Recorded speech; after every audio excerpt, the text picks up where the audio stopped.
Emailing all contacts one by one would send me to the asylum. There are limits to how many people you can email at once from, say, your Gmail, your Yahoo, or, I don't know, AOL inbox. If you want to run a successful business, you know that time is money, and being able to email market to new and past customers is crucial. Being in a chain gang by emailing them one by one is a recipe for disaster.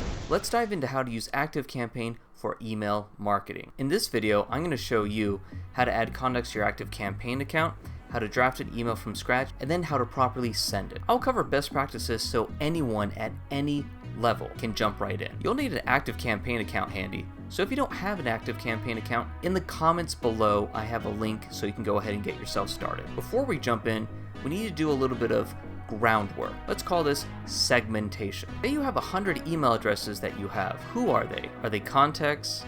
Are they customer? Do you have the complete first and last name? Do you have their phone numbers? Do you know what they want to be emailed about? This is all crucial information, and let me tell you why. When you add these people into ActiveCampaign, you need to make sure they are properly identified with tags. Using these tags, we can make sure that the right emails are going to the right person at the right time. In a later video, I'm going to show you how you can ensure that new contacts are tagged automatically. But let's keep this simple for right now. First, let's add all your current email addresses to a spreadsheet. Here's the example I'm going to be using it. I have a link to it down below in the comments, so go ahead and get at it. I'm going to be jumping to my computer now, so we're going to do this together.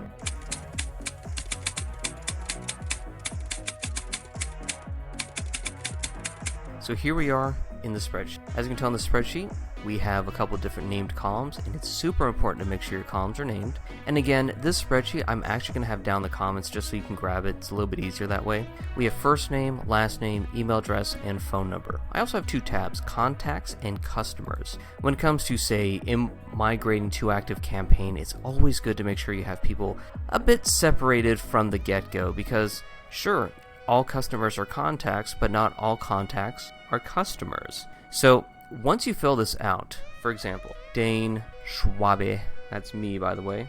Once you would have this all the way filled out, we would then go to ActiveCampaign. Say if you have this whole thing filled out, you would just go to File, Download, and you go here for a comma separated variable, CSV. Now, when you download the CSV file, if you have, as you can see, totally different customers and stuff like that, meaning you have contacts on the customer tab versus the contact tab, make sure you download a separate CSV file. So the first one I downloaded was just for contacts. This one would be just for customers. Really important because when it comes to uploading these people into ActiveCampaign, we need to make sure we have the right people tagged correctly. In ActiveCampaign, I always recommend creating some tags. For example, we're going to do example contact and example customer. Once, of course, we have our tags here, we click add tag. Now, the next place we need to go to is we need to go to contacts, and then we're going to go to the button called import. Up here at the top, then we're going to go here, import from file, because what we're going to do is we're going to upload the CSV file of our spreadsheet. Select the file, and then I'm going to make sure these are all mapped out. This is why I specifically mapped out all the tops of the columns so it already picks up on it. I do need to go ahead and add in phone number. Now if there's columns you don't want, for example I have this notes section right here, we just don't need to import it. Make sure you add them to your master contact list, and remember how we had those tags? So I'm just going to go ahead and add in the correct tag. What I find is helpful when it comes to adding tags to newly uploaded contacts is I actually recommend searching for the tag first, the one we just created, copying it exactly, then going here and pasting it. So here's the thing, if you misspell it, say do example contact or contact example, ActiveCampaign is just going to make a new tag. So this is one thing I always do is I actually don't type it out. I was starting to, then I was like, wait a minute, let's do the best practice. So I always copy and paste the tag. Import contact as active. I always like to do update existing contacts while importing. Sure, it takes a little bit longer for it to work, but it's a great way to make sure you don't have duplicate contacts. I like to turn off trigger webhooks and trigger automations unless I absolutely need to. And for this, we can leave this one off too because we're not creating any new custom values. I'll be covering custom fields, custom values in a later video. So we're going to go ahead and upload it from there. And if this all looks good, we just simply click the blue import button. And ActiveCampaign starts doing its little shimmy.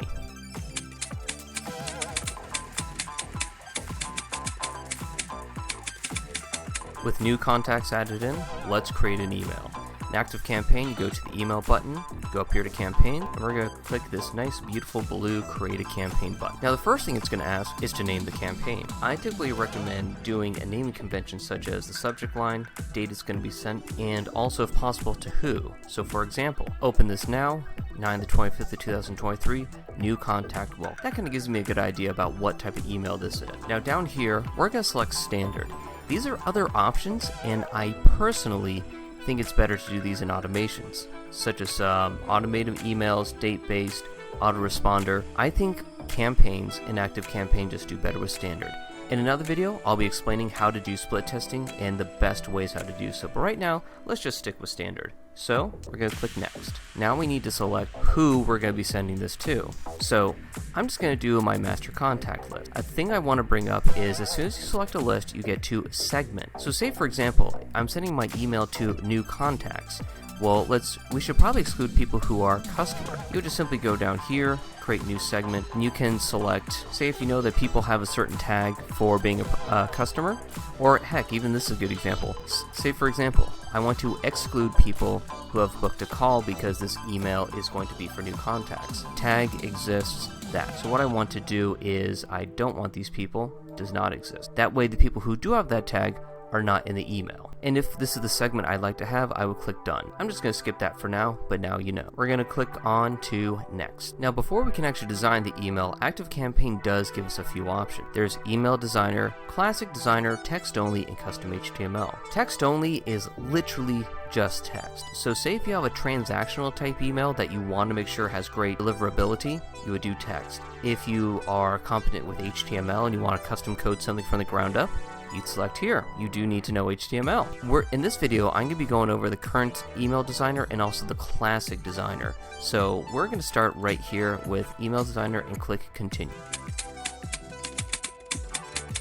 After selecting the email designer, we have a few options. We can either start with a template or we can start from scratch. For this example, I'm going to be starting with a template.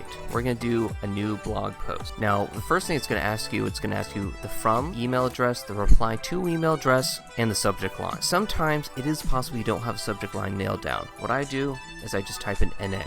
That allows me to move forward. Now, as you can tell, this email is pretty plain. There's just some boilerplate stuff in here, a couple of placeholder images, not a lot going on. On the right hand side, this is where we have all the parts to make up an email. I want to talk about this first. It's kind of nerdy. Structures. Structures is how you space stuff out in the email. For example, this is good if you have some side by side right here, while this is better for having a logo at the top. So the thing you want to do is structure is pretty much the foundation. Blocks go into the structure. Now typically when it comes to blocks, I only use a couple of these. I use images, text, and buttons. Spacers are handy too if you want to add a little space, and all these others are good. It really kind of depends on what you're trying to do, and this is where experimentation honestly takes place. Now, if I want to modify this email, I can do a couple things. Say for example, I want to change the logo. I would simply click on the image file, click change image, and my header is right here. Now, of course, that looks comically small, so we can just simply input it all the way so it makes sense. Quick way to do that, adjust to width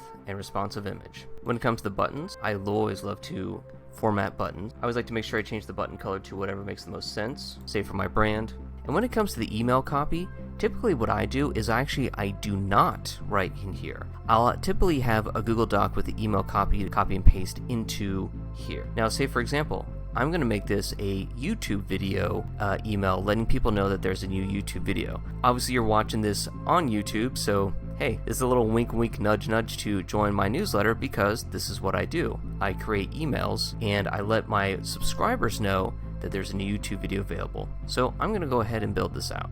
And there you have it. I went ahead and copy and pasted my email copy from a Google Doc. I have my company header, an image. This is going to be a YouTube video that you might have actually seen already. And of course, a watch now button so it takes people directly to it. Now we're going to jump over and just show you what it takes to build in Classic Designer.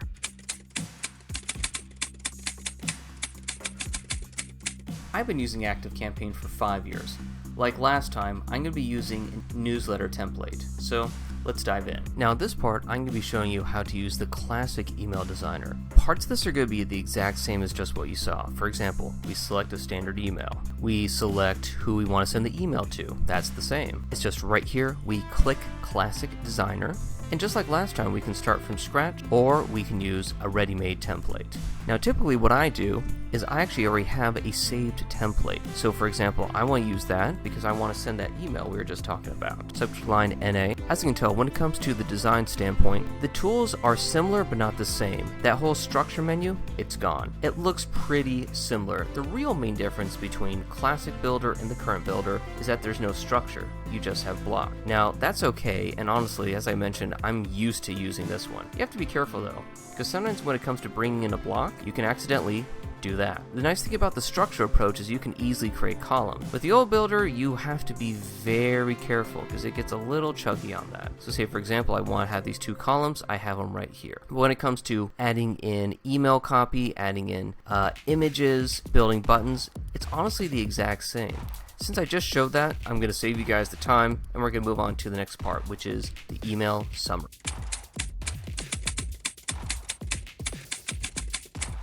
Now say my email is ready to go. One thing I actually recommend, don't click next. Here's why. Click on the little gear icon right here. You want to make sure you update your subject line and also the preview text. It's 100% possible to do so when you click next, but when you are on the email summary page and you need to change your subject line or your pre-header text, it's going to take you back to the designer. This helps you save a quick step. So this is the subject line and here is preview. And of course, it's always nice to make things spelled correctly. By the way, if you ever want to do a custom field, for example, put the person's first name, you want to do it here too. Insert, close, and done. So now we're going to click next. So on the email summary page, let me show you what we have. We're able to see the subject line, the pre-header text, the from, the reply to, and make sure you have a reply to. Not having a reply to email address is a surefire way to make sure that your emails go to spam. We can see how many contacts we're going to be emailing to, and also a couple of options. Always have this one toggled. There's been a few times working with clients where they don't have that toggled and they wonder how many people open the email. Furthermore, if you have a Google Analytics account, you can go ahead and have it connected too. Down here is the schedule button. This is where you can actually schedule this email to go out at a certain date and time. If you want to send a test email, you can do so here. And pump the brakes. This is the send now button. One thing I don't like about ActiveCampaign is that they made every button up here the blue next one except for this. If you need someone to check this over, make sure you click save and exit, because if you click send now, it's going to send. By the way, if you do schedule the email, you just simply click finish because it's going to be ready to go for the next schedule. I'm personally going to click save and exit for this one. Now comes the fun part, crafting an email strategy for new contacts, creating newsletters for those contacts, and creating a weekly cadence. If this is your first time getting into email marketing for a client or even for your own business, make sure to subscribe to the channel. I'll be diving further into ActiveCampaign, email marketing, Facebook ads, Zapier Zaps, and more every week. Below in the comments, make sure to join my email newsletter. I'll be the first to let you know when there's more free trainings available on my channel. So let's break this jailhouse rock.